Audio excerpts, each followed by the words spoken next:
ஓம் சாய்ராம். அன்பு குழந்தையே, நாளை அனுமன் ஜெயந்தி. அனுமனின் கதையும் அனைத்து துன்பங்களும் விலக நாம் ஹனுமனுக்கு சொல்ல வேண்டிய சக்தி வாய்ந்த மந்திரமும் இந்த பதிவில் பார்க்க போகிறோம். காரிய தடை இருப்பவர்கள், நினைத்த காரியம் நடக்க வேண்டுமென நினைப்பவர்கள் முதலில் தங்களின் குல தெய்வத்தை வழிபட்ட பிறகே அந்த காரியத்தை செய்ய துவங்க வேண்டும்.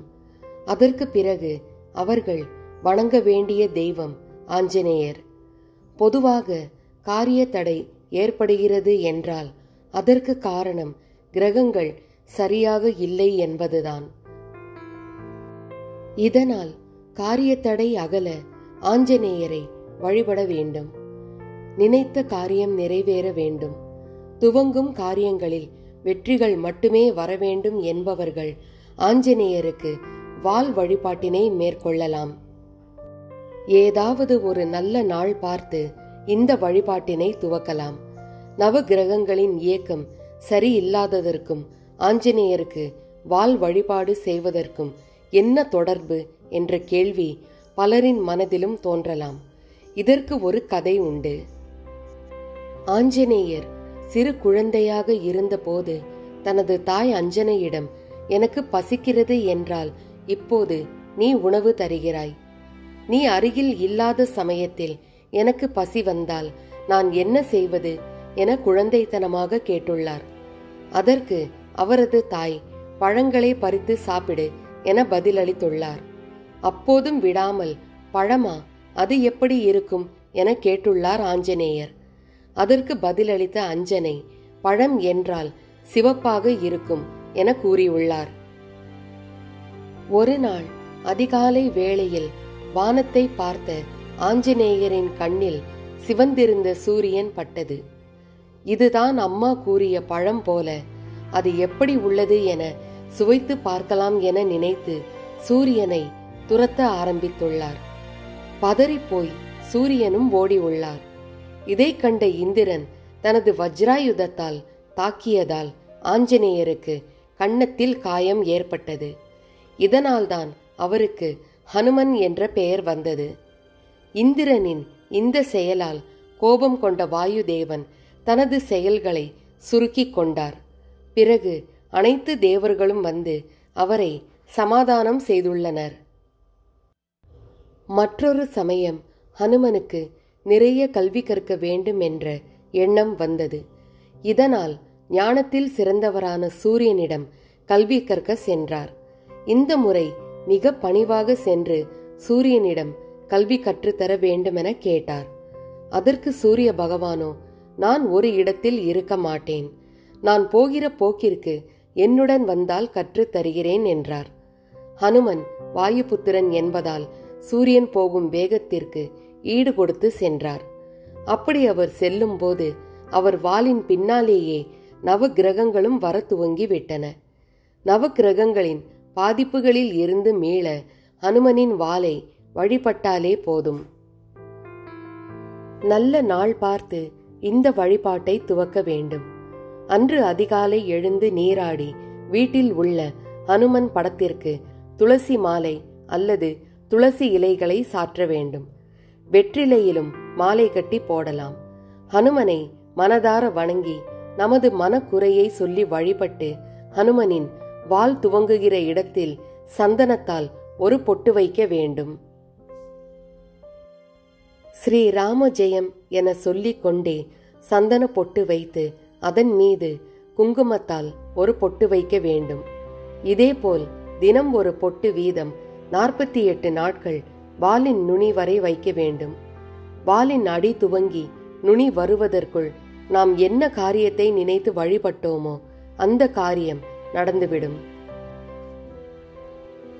ஒவ்வொருவரும் ஒரு குறிப்பிட்ட இலக்கை அடைய அதற்கான முயற்சிகளை எடுத்து வருகின்றனர். சிலர் அந்த இலக்கை அடைய முடியாமல் நடுவிலேயே சோர்ந்து விடுகின்றனர். சிலரோ எவ்வளவு பிரச்சனை வந்தாலும் அதை அடைந்தே தீர வேண்டும் என்ற முயற்சியில் ஈடுபடுகின்றனர். நாம் பல முயற்சிகள் எடுத்தும் நம்முடைய விருப்பங்கள் நிறைவேறாமல் இருப்பது வழக்கம். அப்படிப்பட்ட விருப்பங்கள் நிறைவேற ஆஞ்சநேயர் காயத்ரி மந்திரத்தை தினமும் உச்சரித்து வந்தால் தடைகளும் எதிரிகளும் விலகி எடுத்த காரியம் வெற்றி அடையும். ஆஞ்சநேயர் பொதுவாக தனது இடது கையில் சஞ்சீவி மலையும் வலது கையில் கதாயுதத்தையும் தாங்கியபடி தன் இடுப்பில் சிவந்த ஆடையை உடுத்திக் கொண்டும் மார்பில் மணிமாலையை அணிந்தபடியும் இதயத்தில் ஸ்ரீராமனின் சரணங்களையும் தன் வாக்கில் ஸ்ரீராம நாமத்தையும் தரித்து கொண்டும் பக்தர்களின் விருப்பங்களை பூர்த்தி செய்யும் தோற்றத்தில் காணப்படுகிறார். இவருக்குரிய காயத்ரி மந்திரத்தை தினமும் உச்சரித்து வருவதால் சகல முயற்சிகளும் வெற்றியடையும். அனைவரும் சொல்ல வேண்டிய ஆஞ்சநேயர் காயத்ரி மந்திரம். ஓம் ஆஞ்சநேய வித்மஹே வாயுபுத்ராய தீமஹி தன்னோ ஹனுமன் பிரச்சோதயாத். இந்த காயத்ரி மந்திரத்தை உச்சரித்து வருவதால் எடுத்த காரியம் வெற்றி பெறுவதோடு தம்பதிகளிடையே ஒற்றுமை அதிகரிக்கும். கவலைகளும் எதிரிகளும் நீங்கி நிம்மதி உண்டாகும். மன அமைதி, தைரியம் ஏற்படும். சீதையால் செந்தூரத்தில் மூழ்கிய ஹனுமன். ஒரு ராமாயண குட்டி கதையை பார்க்கலாம். வனவாச காலம் முடிந்து அயோத்தியின் அரசனாக ஸ்ரீராமர் பொறுப்பேற்று ஆட்சி புரிந்து கொண்டிருந்த சமயம், ஒரு நாள் இரவு அரண்மனையில் சீதா பிராட்டியார் தனது கணவரான ஸ்ரீராமர் இருக்கும் அறைக்குள் நுழைந்தார். அவருடனேயே ஸ்ரீராமரின் அணுக்கத் தொண்டருமான ஹனுமனும் நுழைய முற்பட்டார். அவரை ராமர் தடுத்தார். சீதா தேவியைப் போலவே தங்களின் மீது அன்பு வைத்திருக்கும் தன்னை மட்டும் ஏன் தடுக்கிறீர்கள் என ஹனுமன் கேட்டார். குழந்தையைப் போல் மனம் கொண்ட பிரம்மச்சாரியான ஹனுமனுக்கு தம்பதிகளின் இல்வாழ்க்கை முறைகளை விளக்க முடியாமல் தவித்த ராமர், சீதா தன் நெற்றியில் செந்தூரத்தை இட்டு கொண்டிருப்பதால் உள்ளே அனுமதித்ததாக விளையாட்டாக கூறினார். இதை கேட்டு வெளியில் வந்த அனுமன் மறுநாள் சீதா தேவி தன் நெற்றியில் செந்தூரம் இடுவதைக் கண்டு அதற்கான காரணத்தை கூறுமாறு சீதையிடம் கேட்டார். ஹனுமனின் களங்கமில்லா மனதை அறிந்த சீதை தன் நெற்றியில் செந்தூரம் இட்டு கொள்வதால் தன் கணவரும் அனைவருக்கும் பிரபுவான ஸ்ரீராமரின் ஆயுள் நீளும் என கூறினார்.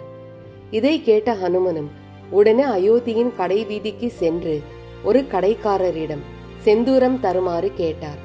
அந்த கடைக்காரரும் ஒரு டப்பா செந்தூரத்தை கொடுத்தார். இது பத்தாது என்றெண்ணிய ஹனுமன் அந்த கடைக்குள் புகுந்து செந்தூர மூட்டைக்குள் கையை விட்டு தன் முகம் மற்றும் இதர பகுதிகளில் பூசிக்கொண்டார். மேலும் அச்செந்தூர மூட்டையை தரையில் கொட்டி அதில் புரண்டு தன் உடல் முழுவதும் செந்தூரத்தை பூசிக்கொண்டார். அக்கோலத்துடனேயே ஹனுமன் அயோத்தியின் அரண்மனைக்கு சென்றார். செந்தூரத்தை உடல் முழுவதும் பூசிக்கொண்டு அரண்மனைக்கு வந்த ஹனுமனை கண்ட ஸ்ரீராமர் சிரித்துக்கொண்டே அதற்கான காரணத்தை கேட்டார். நெற்றியில் செந்தூரத்தை இட்டுக் கொள்வதால் தங்களின் ஆயுள் நீடிக்கும் என்று சீதா தேவி கூறியதாகவும், சிறிய அளவில் இடும் செந்தூரத்திற்கே தங்கள் ஆயுள் நீண்டால் உங்கள் மீது அளவற்ற பக்தி கொண்டிருக்கும் நான் என் உடல் முழுவதும் செந்தூரத்தை பூசிக்கொள்வதால் மேலும் உங்களுக்கு பல காலம் ஆயுள் நீடிக்கும் அல்லவா என்றார் ஹனுமன். ஹனுமனின் இந்த பிரதிபையின் கருதா பக்தியை அங்கிருந்தோர் அனைவரும் போற்றினர். ஹனுமனை போல எவ்வித எதிர்பார்ப்பின்றி இறைவன் மீது செலுத்தப்படும் பக்தியே உண்மையான பக்தி என்பது இக்கதையின் சாராம்சமாகும். நாளை ஹனுமன் ஜெயந்தி. நவகிரகங்களின் பாதிப்புகளில் இருந்து மீள நாளை முதல் அனைவரும் காயத்ரி மந்திரத்தை உச்சரிக்க தொடங்குவோம். துன்பங்கள் அனைத்தும் பறந்தோடி அனைவருக்கும் ஹனுமனின் அருள் அளவில்லாமல் கிடைக்க எல்லாம் வல்ல சாய்பாபாவை பிரார்த்தனை செய்து கொள்கிறேன். சர்வம் சாய்மயம். ஜெய் சாய்ராம்.